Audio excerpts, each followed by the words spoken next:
Anne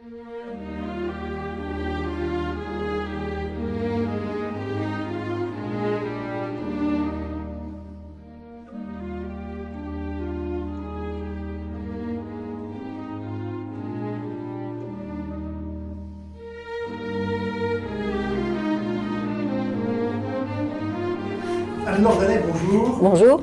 Vous êtes pasteur au sein de l'Église protestante unie, vous êtes théologienne, mais aussi vous êtes d'abord peut-être musicienne, si je ne m'abuse.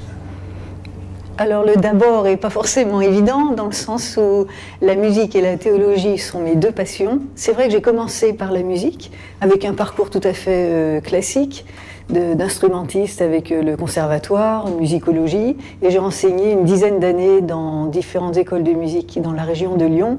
Mais très vite, la théologie m'a rattrapée. J'avais cette passion de la Bible, de la lecture de la Bible avec d'autres que j'ai faite très tôt, dès l'enfance et puis au cours aussi de mes études.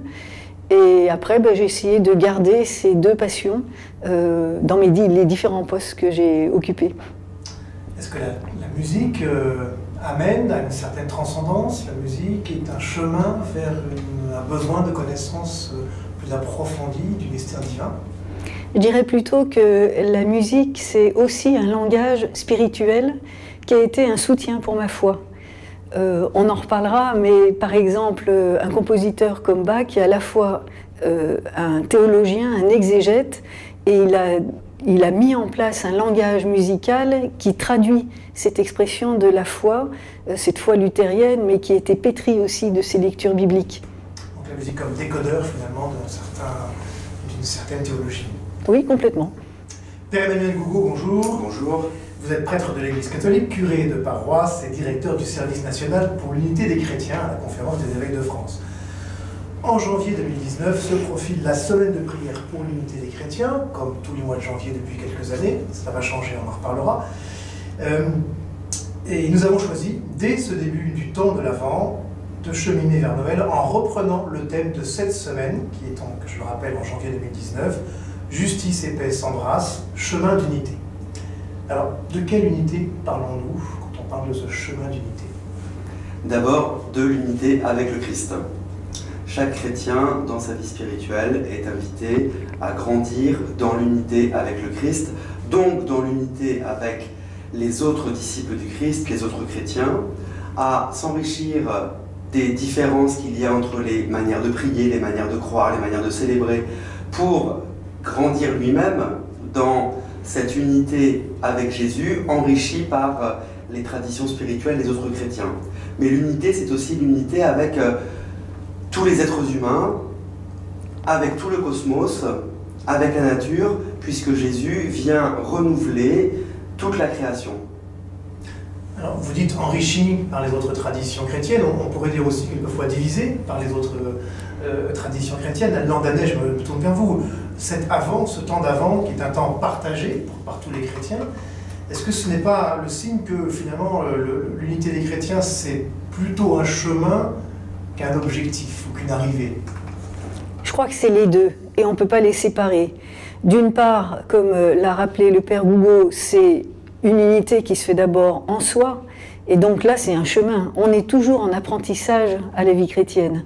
On est toujours dans ce compagnonnage avec Jésus-Christ, et ça c'est à chaque instant, c'est pas un jour sur deux. Et puis la deuxième chose, dans ce compagnonnage, on apprend aussi à se reconnaître frères et sœurs dans ce Christ qui nous unit. Et là aussi, c'est à chaque instant. Et on apprend aussi à se reconnaître frères et sœurs dans nos différences. Et là, il s'agit de comprendre que ces différences, elles ne sont pas séparatrices. Et malheureusement, elles le sont trop souvent. Donc il s'agit d'apprendre à nous reconnaître, à nous connaître et à nous apprécier les uns les autres dans ces richesses qui nous sont données, parce qu'on n'est pas des clones. Et il s'agit donc de dire oui, en l'autre, c'est une richesse que Dieu me donne et qui peut m'éclairer dans ma propre identité chrétienne. Alors, on connaît votre attachement à la musique, vous en avez parlé, on a entendu en générique de cette émission le choral du Veilleur de Jean-Sébastien Bach. Peut-être pouvez-vous revenir sur ce que une musique comme celle de Bach introduit pour nous? Qu'est-ce que signifie-t-elle? Est-ce que vous pouvez nous en dire un petit peu plus sur l'inspiration finalement presque théologique qu'une musique comme celle de Bach nous permet d'acquérir.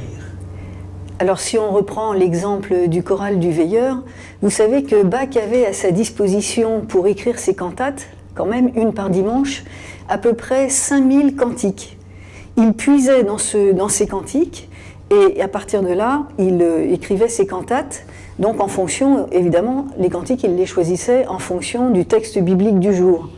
Pour le choral du Veilleur, c'est le texte de la parabole des 10 vierges dans l'évangile de Matthieu.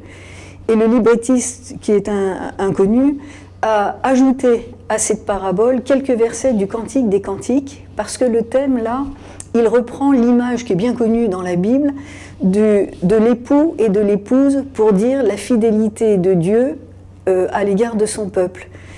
Et en même temps, il dit aussi l'amour indéfectible de Dieu à l'égard de chaque être humain, quoi qu'il arrive. Et ce qu'il arrive souvent, c'est notre infidélité. Et dans ce choral du Veilleur, il y a cette parole « Réveillez-vous », dit la voix.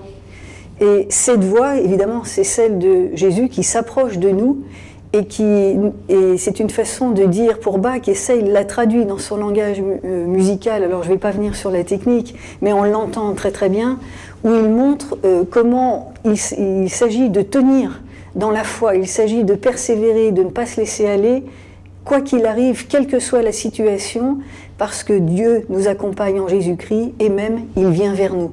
D'où ce choral, cette cantate pendant le temps de l'Avent. Alors, vous l'avez dit, il faut tenir, quoi qu'il arrive, dans les difficultés, les temps sont un peu troublés, parfois un peu illisibles, même en ce moment précis, y compris pour les chrétiens. Et on serait tenté, Père Gougaud, de remettre la question œcuménique à plus tard, en se disant finalement, déjà, quelquefois dans nos propres confessions, l'unité ou l'œcuménisme, on pourrait dire, n'est pas toujours facile. Alors, n'en parlons pas entre chrétiens de confessions différentes. À quoi nous sommes donc invités? Est-ce que précisément parce que les temps sont difficiles, nous devons faire cet effort? Plus que jamais, parce que les temps sont difficiles, nous devons faire cet effort de recevoir les différences qui ne sont plus séparatrices avec les autres chrétiens, de manière à pouvoir être renouvelés dans notre rencontre avec le Christ. Nous venons de vivre cet événement assez inédit en France, du Black Friday. C'était très impressionnant de voir comment est-ce que nous étions poussés à la dépense. Et des milliards d'euros ont été dépensés, et simultanément, beaucoup de nos contemporains, à travers le mouvement des Gilets jaunes, manifestent leur difficulté à vivre la fin du mois, qui commence le 15. Quel paradoxe, peut-être même quelle indécence, comme si d'un côté on nous disait que le seul bonheur c'était la dépense d'argent, et de l'autre, tant et tant qui se sont exclus de cette capacité d'être heureux parce qu'ils ne peuvent pas dépenser. Le temps de l'Avent, c'est le temps où nous apprenons à faire le vide en nous pour accueillir le Christ. Et le chemin de l'Avent, c'est un chemin donc de dépossession. De dépossession pour accueillir Jésus et trouver ainsi l'harmonie avec soi, l'harmonie avec les autres. Dans le temps de Noël, nous accueillons Jésus qui vient manifester la paix universelle entre l'homme et Dieu, avec les hommes entre eux et avec toute la création. C'est la première lecture de la messe de la nuit de Noël dans l'Église catholique. Eh bien, c'est ce vraiment à quoi nous invite la semaine de prière pour l'unité chrétienne. Justice et paix s'embrassent, chemin d'unité. Nous devons manifester, nous chrétiens, que nous sommes réconciliés avec Dieu et que nous sommes ainsi des lieux de réconciliation. L'Avent, c'est faire le vide pour accueillir Jésus à nouveau frais, de manière renouvelée. Le chemin de l'unité, c'est un chemin de dépossession de soi-même, de ses certitudes. Il faut quitter cette mentalité autoréférentielle, comme dit le pape François, en pensant que dans sa paroisse, dans son diocèse, dans sa confession, dans son église, on est les meilleurs, on est autosuffisant. Se déposséder, faire le vide pour accueillir le Christ d'une autre manière à travers les autres confessions. Ça veut dire quand même accepter une certaine mise en danger, de laisser tomber des certitudes qui nous ont conduits, peut-être depuis notre naissance, depuis notre baptême, et à un certain nombre de choses rassurantes. Et alors aujourd'hui, on va devoir lâcher tout ça. Exactement comme Marie et Joseph ont accepté une mise en danger en accueillant l'ange et en acceptant d'entrer dans l'alliance avec Dieu. Et pourtant, je me tourne vers vous, Madame la Pasteur, pourtant l'œcuménisme semble parfois un peu un puits sans fond. On a beaucoup de nos contemporains qui vous regardent sans doute et qui sont peut-être lassés de ces démarches, en disant finalement ça sert à quoi, on est sur des chemins parallèles, est-ce qu'on va se retrouver, qu'est-ce qu'il faut espérer selon vous, qu'est-ce que vous espérez vous-même? On entend bien la proposition du chemin que reprend le Père Gougaud, mais vous-même, vous espérez quoi de cet œcuménisme aujourd'hui? Je crois qu'il ne faut jamais oublier la vision et la visée. La visée, c'est pas d'être ensemble, tous dans la même pièce, de penser la même chose et d'être tous identiques. Cette uniformité, il y a bien longtemps qu'on l'a lâchée. La visée, c'est d'annoncer au monde cette bonne nouvelle de Jésus-Christ. Suivre Jésus-Christ, ça vaut le coup. Ça vaut le coup parce que c'est trouver un sens à sa vie, c'est trouver une joie de vivre, et c'est trouver, comme le rappelait le Père Gougaud, cette harmonie intérieure, cette unité intérieure et cette réconciliation avec les autres. Quoi de plus fort et de plus vrai que d'aimer et d'être aimé? C'est ça l'Évangile. Et puis l'autre chose, c'est sur l'aspect plus interne, ce serait de garder toujours vif le scandale de la division et de ne jamais banaliser cette division. Et de se dire, en reprenant cette image de l'apôtre Paul dans l'Épître aux Corinthiens, quand il parle de l'Église comme du corps du Christ, il dit, il y a un corps, mais il y a différents membres. On n'a pas tous la même place, on n'a pas tous la même fonction, et pourtant, on est indispensables les uns aux autres, et on n'est pas interchangeables. Et en même temps, quand il manque un membre, c'est tout le corps qui souffre. Alors la question, c'est, est-ce que vraiment on souffre? Il s'agit toujours à la fois de repenser cette vision pour se dire, oui, nous avons besoin les uns des autres. Et c'est pas anodin de dire, il y en a un qui manque. Non, il manque. Et du coup, ça fait mal. Alors, on va aller le chercher. Il y a quelques semaines, vous étiez à Valpré, près de Lyon, dans une grande réunion œcuménique un peu inédite, peut-être. Est-ce que ce temps a été un temps où vous avez vécu cette grâce d'un corps unifié? Ah, complètement. En fait, ce forum chrétien francophone, qui était une première, qui réunissait des responsables d'églises de France, de Suisse et de Belgique, a été élaboré sur le modèle du Forum chrétien mondial. Et la démarche, c'est de dire comment on se reconnaît les uns les autres comme frères et sœurs en Christ, sachant, à ce niveau-là, sachant très bien quelles sont nos divisions et quels sont les éléments doctrinaux qui sont vraiment séparateurs. Sauf qu'on s'est retrouvés, les uns et les autres, en racontant notre propre cheminement de foi. Comment chacun personnellement a rencontré Jésus-Christ. Et quand vous faites cette démarche, vous ne pouvez que dire « Alléluia », c'est-à-dire « Oui, vous êtes un frère, vous êtes une sœur, et ensemble, on a le même Père, ensemble, on est inspiré par le même Esprit, et ensemble, on a le même Seigneur ». C'est ça qu'on a vécu à Lyon, et notre démarche avec Emmanuel, c'est aussi de pouvoir lancer cette dynamique ailleurs, dans les équipes régionales œcuméniques, avec les délégués diocésains, et de ne pas en faire simplement une affaire, un événement, mais que ça puisse diffuser plus largement. Alors, Anne Lordanet, j'ai une dernière question à vous poser. Vous êtes sur la web TV de l'Église catholique. Qu'est-ce que vous dites à vos frères ou à vos cousins catholiques en ce début d'Avent? Alors, ce sont mes frères et mes sœurs, pas les cousins. Et ça, oui, et j'y tiens beaucoup. Se découvrir ensemble, frères et sœurs, encore une fois, d'un même Père. C'est-à-dire notre prière est portée, notre regard est porté vers le même Seigneur. Ça, c'est essentiel. Moi, je me réjouis de cette diversité, parce qu'elle me fait avancer, parce qu'elle me fait réfléchir, parce qu'elle me questionne. Alors, surtout, je ne voudrais pas qu'on soit identiques. Et ce que je dis à mes frères et mes sœurs catholiques, c'est qu'ensemble, nous puissions témoigner toujours plus de cet amour qui nous fait vivre, que nous puissions collaborer ensemble, en particulier sur les grandes questions de notre société auprès de nos contemporains. Et c'est pas ce qui manque, autour de la pauvreté, de la migration, etc., etc. Collaborer ensemble, c'est aussi apprendre à se connaître, et nous le faisons justement parce que nous sommes frères et sœurs. Et parce qu'on est capable d'avancer ensemble dans un même temps liturgique, par exemple. Oui, ça j'en suis persuadée. Heureusement qu'on est capable de prier ensemble, heureusement qu'on est capable de célébrer ensemble.